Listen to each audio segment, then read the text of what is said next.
2025. We made it. We made it. We made it without a huge financial collapse and without a big fake alien invasion, but we might see those in this new year. So buckle up, y'all. What's happening? We got a new setup today. We're going to read some news. We're going to kind of recap 2024 a little bit. And just say Happy New Year to everybody and get this new YouTube channel popping, the School of Unlearning. I'd like to hold a lot of my projects here on this new page. The Radical Health Podcast will be here. A lot of Fruit Companion material will be here. And anything that I deem worthy to talk about, teach, demonstrate, show, discuss, we'll do it here. Now, first, I'll address the people who obviously are going to say, the new year isn't until the spring equinox, which, sure, you can say that. Having a New Year celebration in the middle of winter, not on a major astrological point like the solstice or an equinox, yeah, it's a little arbitrary. Maybe this was done to throw you off rhythm or to keep it pagan or to obscure the spring equinox. Sure, if you want to celebrate the new year on March 21st or March 20th, whenever the spring equinox is, you can do that. But to me, any date is fine to celebrate a new year because a circle has no beginning and has no end. So maybe we just celebrate the new year the day that you came into life. Maybe we just celebrate birthdays, right? Because that is the beginning of a cycle. So I think it'd be worthy to take pause and notice the astrological locations in the sky. So we just passed the winter solstice, meaning the days are getting longer now as we come into January. We're going to have more daylight in the northern hemisphere, less daylight in the southern, as the sun moved from the Tropic of Capricorn toward the equator, which will be in the spring, and then in the summer, the sun will be over the Tropic of Cancer. And it just oscillates back and forth between the tropics.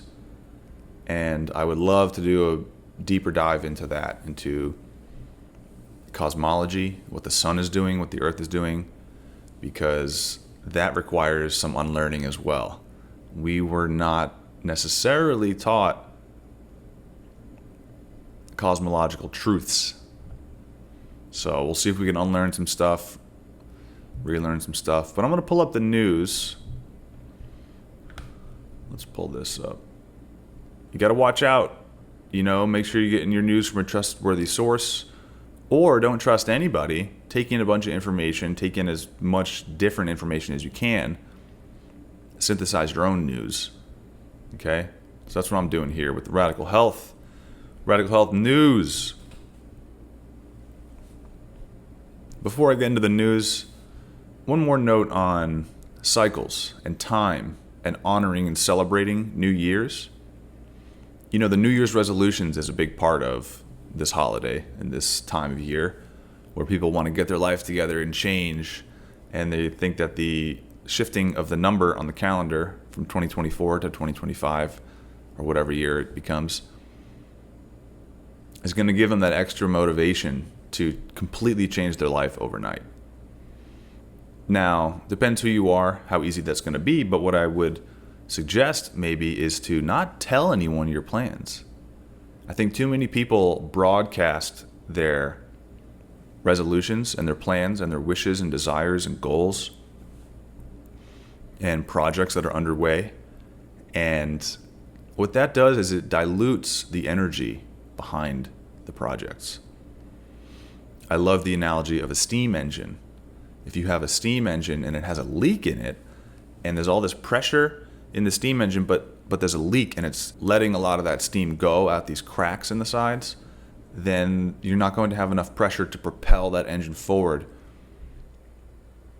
and use it fully. So when we constantly tell people, I'm going to do this, I'm going to make this much money, this is my goal, this is my project, check me out, what you're doing is you're dissipating that energy. You're just throwing it around.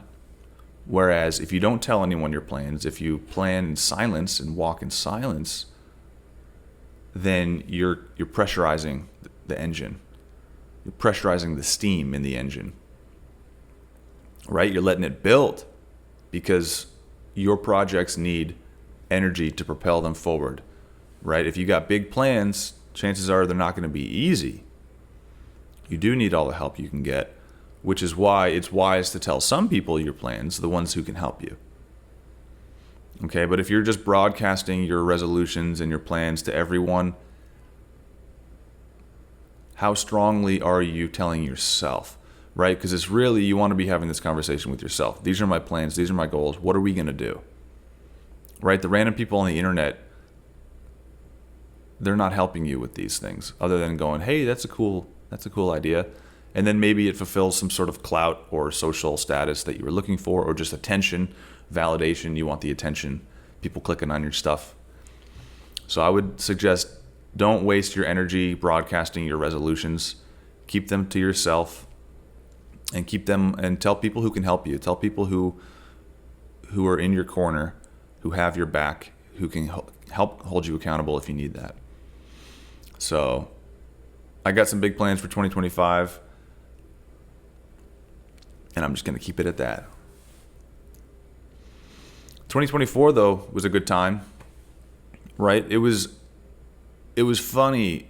In the beginning of the year, we saw Cat Williams go on Shannon Sharp's podcast and break the internet, right? I think it was probably the most watched podcast of the year, or maybe even in the world, like ever.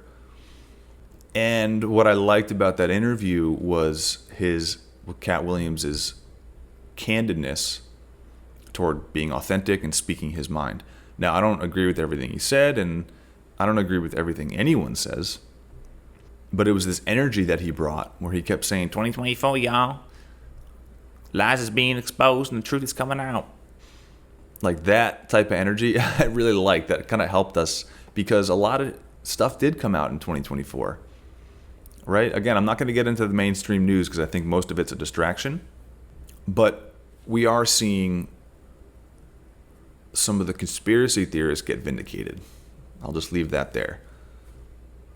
A lot of stuff's coming out about how the people who were ridiculed, ostracized, and called dangerous over the last 5 years are now being vindicated. What they were saying is actually now being backed by news organizations, journalists, the House Oversight Committee. Okay?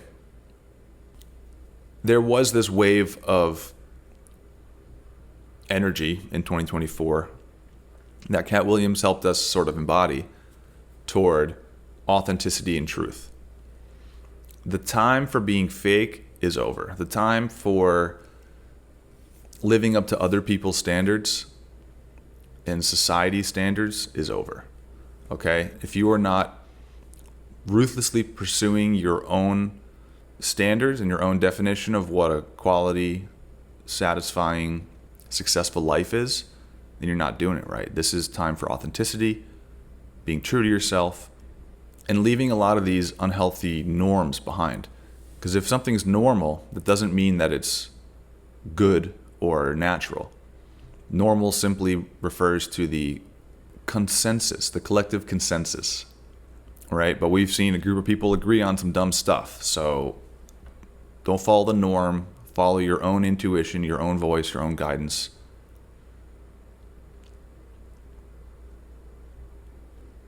And that is the energy I'd like to keep going into 2025 with. Just be authentic. Just be yourself. But yeah, let's get into the news. Let's get into this headline, shall we? Let's see if I can blow this up. Compassion is back in fashion. 2025 sees record number of vegetarians. Now, I showed this to a friend, and she asked me to change that word, vegetarian, to vegan. And I see her point, but I'm purposely not doing that. I think the word vegan, even though I do embody and I claim that label, it's just a sort of a divisive word. It's a triggering word. Vegetarian's way more acceptable for people who aren't vegetarian. So Just in an effort to make this as universal as possible, I'm going to refer to this movement toward the plant-based diet, vegetarianism. Slaughterhouses and meat packers report record losses as the market shifts away from consuming animal stuffs in favor of plants. Recent polls show that plant-based diets are on the rise, with participants citing both animal welfare and personal health as reasons.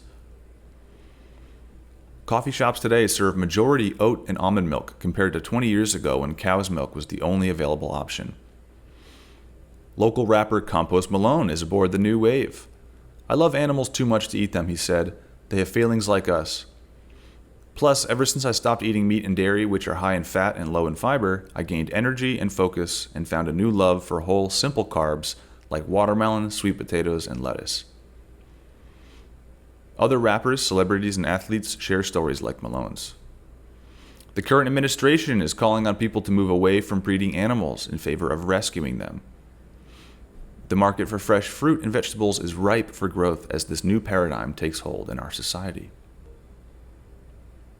While I did use a little creative liberty writing this short little article, plant-based diets are on the rise. People are rediscovering the power of simple carbohydrates. And the administration, I'll put that in air quotes, the administration is calling on people to move away from breeding animals. Now, it's not the presidential administration, it's not the government. Okay, I love to see the day when that happens, but who administers your life? Who's your admin team? Do you have one? It's you, right? You are the administration. I am the administration. We are the administration, okay? So this is me calling on whoever's listening. Let's move away from breeding animals and rescue them. Serena and I get into this in our conversation in the Radical Health episode I did with her called Evolution of a Lifelong Vegan. She was born and raised vegan, has never touched animal products. She's doing great. And she's got an interesting take. I remember I asked her, hey, what about farm animals? What about pets? What about this gray area where we want to keep these animals alive, give them a good life. We're not raising them to be eaten. What is the ethical dilemma? What is the ethical situation around that? How do we work with that? And she basically echoed this, which is all about, let's just move away from breeding them. Let's stop being these eugenicists in a lab, artificially inseminating these animals so that they can unnaturally serve these systems of like agriculture and slavery, really. I mean, basically, the more we breed animals, the more we're like eugenicists in a lab, the more we're serving this artificial system. And these animals are going to keep living out of nature, right? Breeding should be a natural thing that species do themselves, naturally. If you think about two humans, breeding children so that they could stock a warehouse or a factory with workers, right? And just breed these kids to be your workers, exploit them, don't pay them. That's messed up. We can see that it's messed up, right? But why do we accept that for animals? So I'm calling on everyone to, if you want to get a dog, go to the rescue. There's so many dogs that need to be rescued right now. They're just in line to be put down, or they're living in these cages until someone wants to come and adopt them, give them a nice home. Yet the people breeding dogs are getting paid thousands of dollars per puppy sometimes. It's just unnatural. It's bringing way more suffering into the world because what's happening to all those dogs that need to be rescued? That number keeps adding up. Those cages keep getting full. Those centers, those shelters keep getting full. Rescue, y'all. Now, let me just pull up. Yes. Google AI confirms. Google AI says, everything Google AI says is right. They say, yes, veganism is on the rise with more people adopting a vegan lifestyle. more people consuming plant-based foods. The number of reported vegans and vegetarians has increased by 50%. And again, that's just based on what's reported. People can do this silently, and therefore the statistics aren't necessarily accurate. But we can track plant-based food sales and things like oat milk in coffee shops. You just ask any barista and you say, hey, what's the ratio of cow milk to oat milk being sold in these lattes? And they will tell you cow milk's going way down, plant milk's going way up. That could be anecdotal, but it does signify this cultural shift. Oh, and that's the other thing, is these plant-based food documentaries are exploding. So that is one thing I want to just look at. There are so many new plant-based documentaries. I haven't seen them all, obviously. I haven't seen many of them because I kind of saw what I needed to see years ago. And I don't need to keep up. I don't need to keep reminding myself why it's messed up to keep animals as slaves, why it's messed up to devour their dead bodies.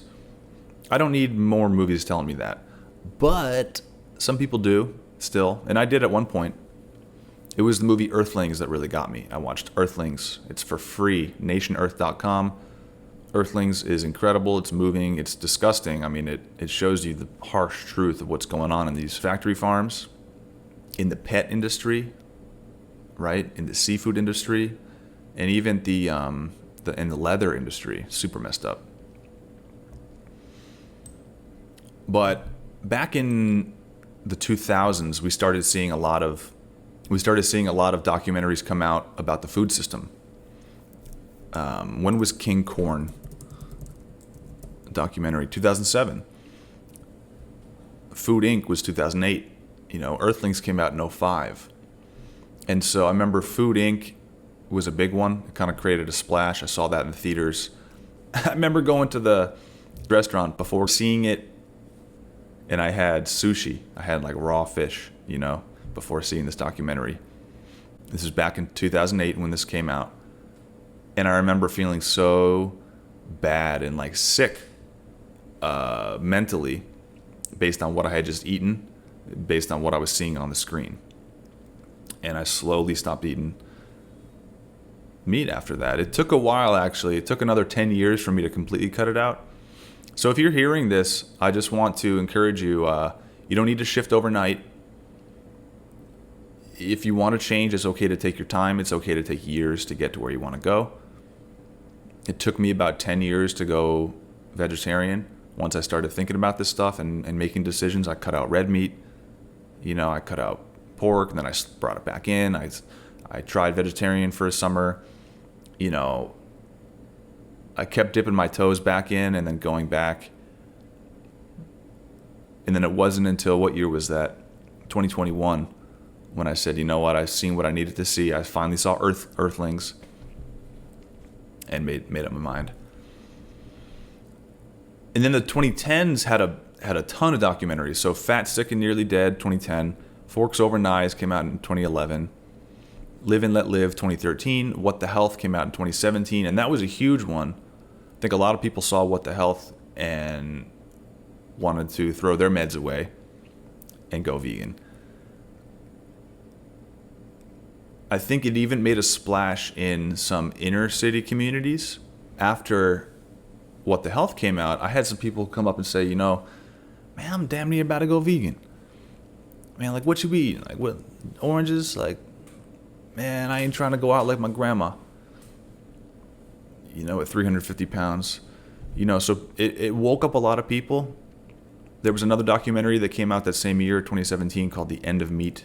And then Game Changers came out in 2018, which it was huge. That was on Netflix. That followed bodybuilders who are vegan. Dominion came out in 2018 as well. I have not seen that, but I've heard very good things. I heard that was one documentary that got a lot of people to make it shift, to make a change. And then this last year, 2024, we had a bunch of new movies come out. One that I saw that I do highly recommend is Christspiracy. It's the same director who made Cowspiracy in 2014 and Seaspiracy in 2021. All right, so the last 10 years have seen this influx, this explosion of documentaries about food and especially plant-based food. Christspiracy was awesome. It took the religious angle, it took the spiritual angle, and the director asked all these priests and pastors and religious leaders of all faiths, actually, how would Jesus kill an animal? What's the spiritual way to kill an animal? And can you back up in your scripture where it says it's acceptable to kill and eat? Do not kill. We all know killing's wrong, yet we seem to cut a lot of slack and turn the blind eye when it comes to our animal friends, our non-human relatives. So Christspiracy, I do highly recommend it. I think it's now available to see online. It was only in theaters for a little bit. And then last year, another couple documentaries came out. I have not seen them, but I see that they're on Netflix and they're popular. So You Are What You Eat, a twin experiment, and I Could Never Go Vegan is another documentary that came out in 2024. And I wrote that down. I haven't seen it. I didn't read much about it. I'm just kind of noting all these plant-based documentaries. But the phrase, I could never go vegan, was something that I've said many times in my life. And I meant it. I believed it. But I was wrong because I didn't have the right information. So that's why I like these documentaries. Go out and see one of them if you're not convinced, So that is part of this whole movement of why we're seeing people make shifts now. Is all coming to this head. This is about authenticity and truth. And plus, we're seeing a lot of people sick. There was this huge health scare in 2020 and 2021, right? I don't even want to use the words that identify it because, one, they're misnomers, and two, it can get me flagged. But you guys know what I'm talking about when I say 2020, 2021. It was a huge health scare. And we've seen health not improve that much since then. In fact, it's only gone down. The reports are coming out that mental health is getting worse. Physical health is getting worse. People are still struggling to stay alive. And so this information is super valuable. I think it can help us prolong our lives and just live happy and healthy. So I just wanted to pull up some news that does verify that I'm not making this up, that the plant-based food trend is on the rise. Okay, so that's like that. I'm just testing my windows out here. Here we go. This came out in 2023, but it is valid. It does signify where we're at now in 2025 because these trajectories and this rate of change is continuing. Now, this is misleading. According to PBFA, 70% of all U.S. citizens eat plant-based foods. Doesn't everyone eat plant-based foods? Like, an apple is a plant-based food, right? You don't have to be a vegan to eat an apple. So that's why I think these statistics are a little weird. Plant-based food was consumed by 60% of all households. It's like you're going to have to define plant-based food. If they said, is plant-based food fake meat? Or is it fruit? Or is it whole food, vegetarian? I'm not sure what they even mean by that. So yeah, this trend is happening. So you can get on the wave or not. It's up to you. Now, the plant-based meat stuff, I don't recommend it. I do only if you're trying to transition, you're really trying to move away from eating animals, but you still have this emotional, cultural attachment to eating a burger, let's say. My whole thing is we want to unlearn the habit of eating burgers, right? Because that's a violent meal to have. So,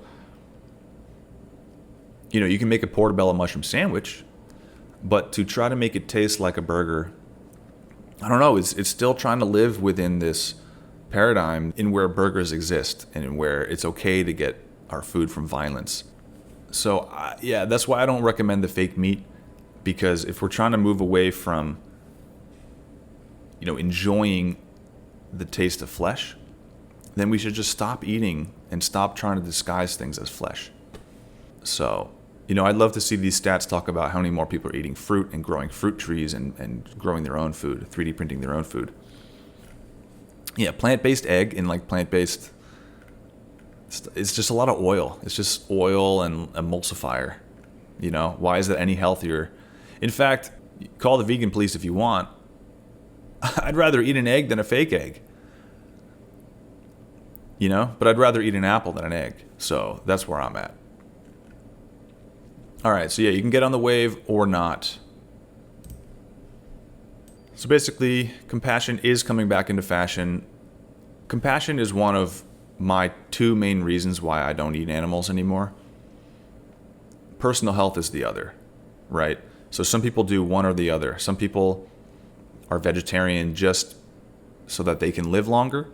They heard about the negative effects of consuming red meat or flesh or high-fat, high-protein foods. They read the effect that animal protein has on the body, and they want to minimize that, so they just stop eating it. If it's just for personal health, that's okay.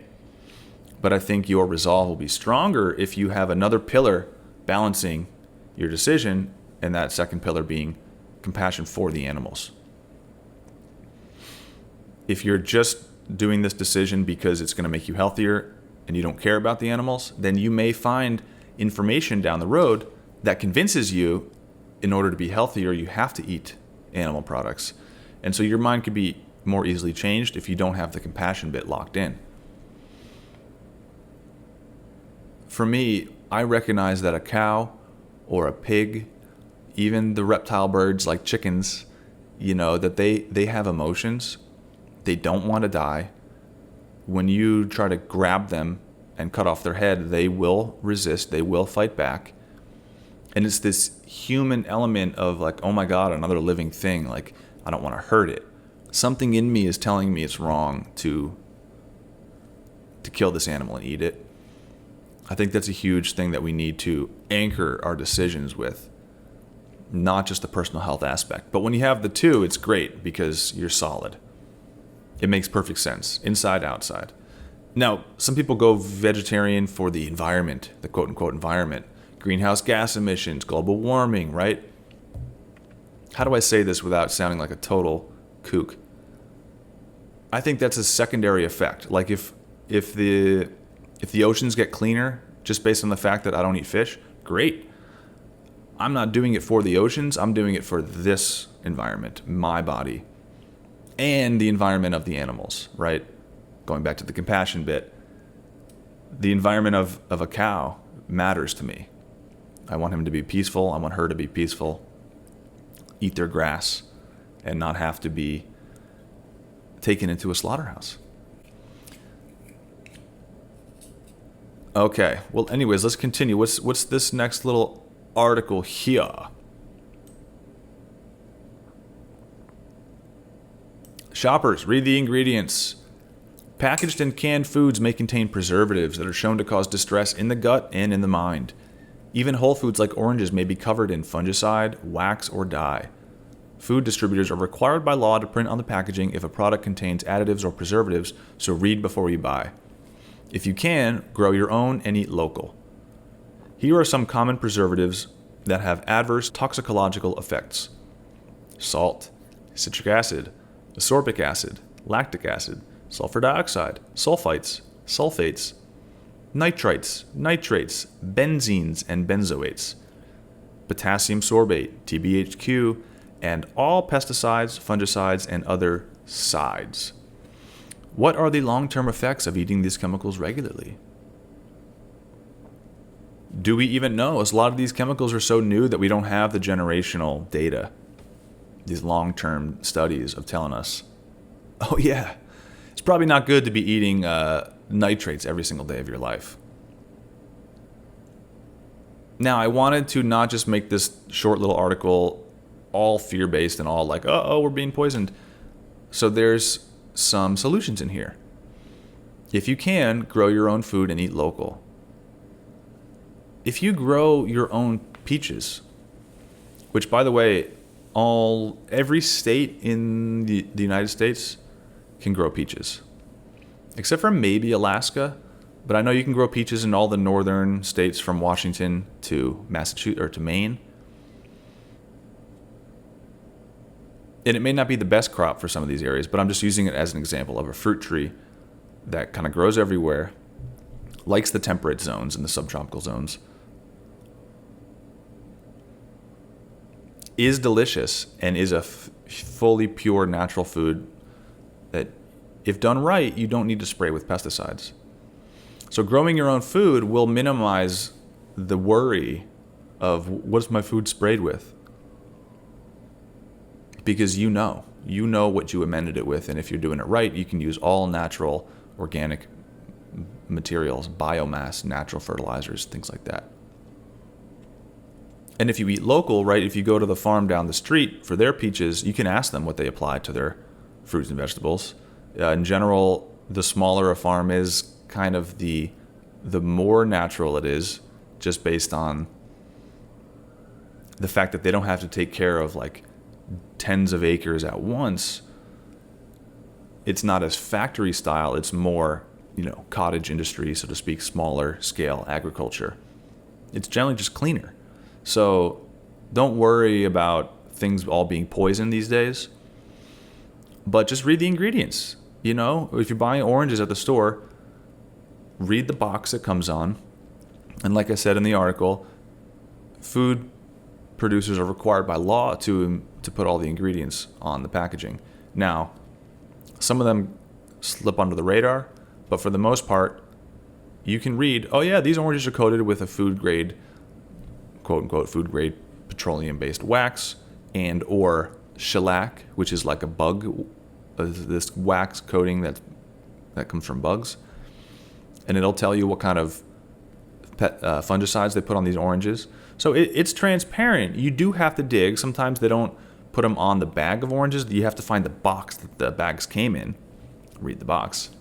But just make that a practice. If you just read the ingredients at the store, you can say, oh, I guess I don't want these. I guess I'm going to go have to find, oranges who will ship to me directly. Orange growers who will ship to me directly, which they do exist. They're out there. You can find them. Looks like I have to grow my own. Or I'm just going to bite the bullet, You don't have to boycott pesticides, right? You can have a little bit. You can wash off your fruits and vegetables. They make this type of soap for produce that cuts the grease, that cuts the wax. It cuts the acidic pesticide and fungicide and takes as much of it off as possible. So no need to take the black pill, which is like the red pill, but then you're just worried and in fear all the time. Because the truth can be scary, right? The truth can be scary. So if you took the red pill, don't take the black pill as well. I say take the red pill and take the white pill or the gold pill, right? Where there's hope, there's optimism, there's always a solution. Nature is always there to save us. We are nature, so we're saving ourselves. There's always a solution. There's always a way to eat clean if you want, and always a way to avoid toxic garbage, as hard as it may be. And in your practice of reading the ingredients, you're going to get used to seeing what a preservative is. Now, here are two that are very, very, very common that people may think are harmless: salt and citric acid. Citric acid does exist organically in things like oranges and lemons, right? It's that tart, citrusy acid that you taste when you bite into a lemon. However, most citric acid you see that's as a preservative is not just derived from an orange or a lemon. It's derived synthetically from black mold. In a lab, they use black mold to cultivate it. I don't know how they refine and synthesize it down to its pure state, or not purer, but you know what I mean, more refined. And then you can go ahead and read the toxicological effects of citric acid. Synthetic citric acid is not plant food. What makes preservatives work is that they destroy bacteria. So in a way, they're sides as well. CIDE means, a killer, fungicide, pesticide. So a preservative makes the environment of that food not conducive to bacteria that will come in and start to break it down, right? Same with salt. If you've ever made cabbage, kimchi, or sauerkraut, if you've ever made sauerkraut the traditional way, you cut up cabbage, you salt it, and then you smash up the cabbage so the water comes out, submerges the cabbage. And with the right ratio of salt to water in there, you can promote the growth of certain bacteria like lactobacillus This is lactofermentation. But you're destroying other bacteria that would come in and just eat up that fresh natural food. If you don't use any salt when you're making sauerkraut, you'll notice it starts to stink way quicker. It starts to grow mold and fungus way quicker. In like a day, you'll start to see it mold. So salt is a side. Salt is you can call it a stabilizer. That's like a euphemism. But it's a cellular poison. It discourages life. It discourages the growth of bacteria and fungus. Now, when it comes to breaking down food, you want bacteria and fungus, right? You want these microbes, these microorganisms to do their job. They are the cleaners. They're the janitors. So a diet too high in salt is going to kill the microbes, damage the gut. We want a healthy microbiome. So I would just take a second look at salt and citric acid, people. We also see lactic acid everywhere. It's super common. And they may seem benign. Because like, oh yeah, our body produces lactic acid. Oh yeah, citric acid is in fruit. Oh yeah, salt is natural. Sodium is natural. We need sodium. Correct. But these synthetic versions of these preservatives, they may be doing more harm than good. And then lastly, I'll say on this topic, if you prioritize a diet high in fresh natural food that tastes good without needing to season it, like fruit, like whole fruits and vegetables, the need for salt goes down. So it's almost like in nature we don't even need salt. The only reason why we're consuming it in such high levels is to preserve food and to serve food that's based on grain agriculture and animal agriculture. Right? An unseasoned steak does not taste good to people. Right? They'll say that meat eating is natural, but then they have to cook it, they have to season it, they have to pay someone else to take down that animal. Right? How natural is it really? How natural is wheat growing? Have you ever grown wheat at a level big enough to make bread for yourself every day? Have you ever refined wheat? Have you ever separated the wheat from the chaff and isolated the wheat germ? Have you ever refined it into flour, milled it into flour? It's energy consuming, it's time consuming. And then have you ever made bread without salt? It's gross. So salt is only there to help us eat foods that aren't good in nature. Sorry to say it, I hate to be the bearer of bad news. But again, white pill, ladies and gentlemen, fruits and vegetables contain sodium, don't need preservatives. So the answer is right there. Now I want to get into the last little article here. I know this is like a 2-sentence article, but let me read it. Dogs are cute, experts confirm. Petting a well-trained dog for at least 1 minute per day increases happiness by 12%, according to a new study on touch and healing. Scientists maintain that the high cuteness factor of dogs allows for such a rapid rate of happiness and well-being. Now, this new study was done by me. Sample size 1 person. The 12% was measured by my intuition. And I say petting a well-trained dog, right? Because you can pet a dog who will bite you, and that will decrease happiness. So there's a thread we could follow about cute animals, you know what I mean? Making us happy and kind of feeding this sense in humans of completeness. If you see a dog come to you and wag its tail and smile and want to just cuddle with you and want you to touch their head, like, that's a beautiful thing. Just going back to the eating animals part, it seems so unnatural to then like take that dog, drag him into like this killing room where you're going to drain its blood. Like, it doesn't make any sense to us if you're actually looking at it from, oh, this animal's super cute. Turns out you spend enough time with baby cows and sheep. Oh my God, they're so cute too.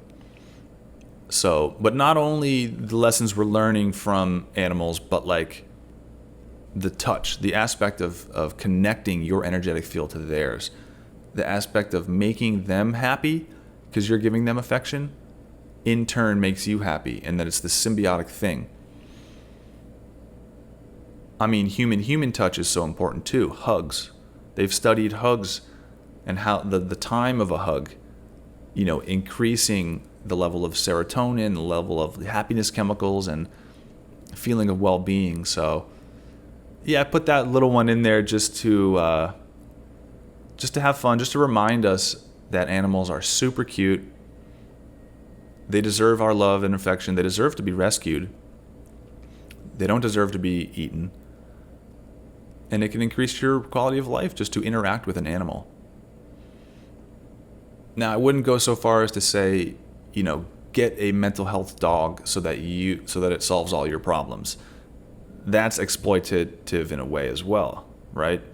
That's exploiting the dog so that you can benefit. It's a similar way of saying, I'm going to raise you just so I can eat you.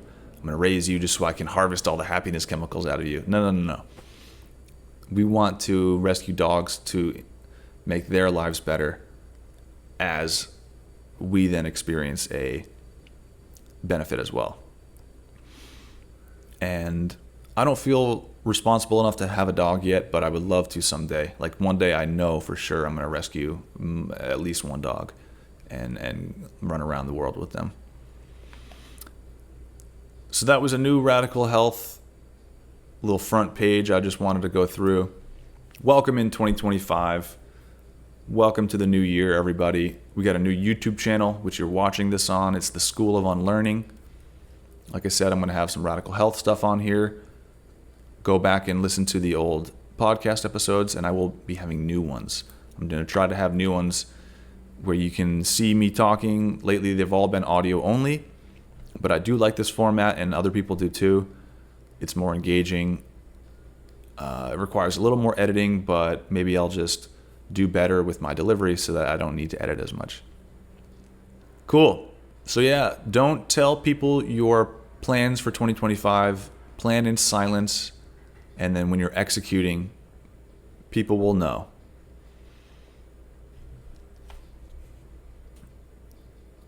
Couple more things. Stay away from the mainstream news, okay?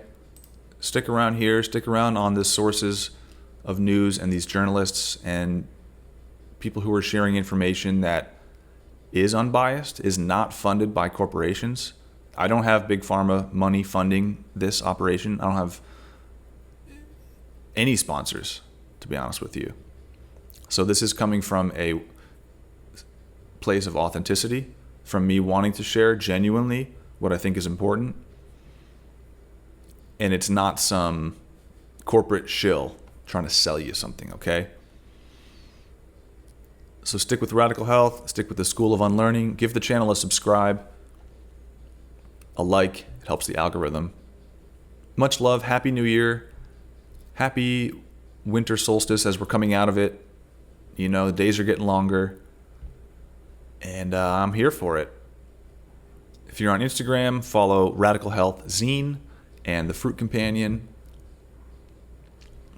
If you're on YouTube, follow the School of Unlearning. And I'll just come up big screen to say peace. Thank y'all. Happy 2025. Hope 2024 was good for you. I hope you don't get too upset that it's an arbitrary placement of this new year. That I know the new year happens in the spring. Don't worry about it. Does a cycle have a beginning and an end? Sometimes it does, sometimes it doesn't. When it comes to the cosmos and nature, this seemingly eternal clockwork motion of the stars and planets and Earth, it's hard to tell where the beginning is. If you want to celebrate the new year in the spring, be my guest. It is 2025, so we're just going to rock with it. Be good, be healthy, and I'll see you on the next one. Peace.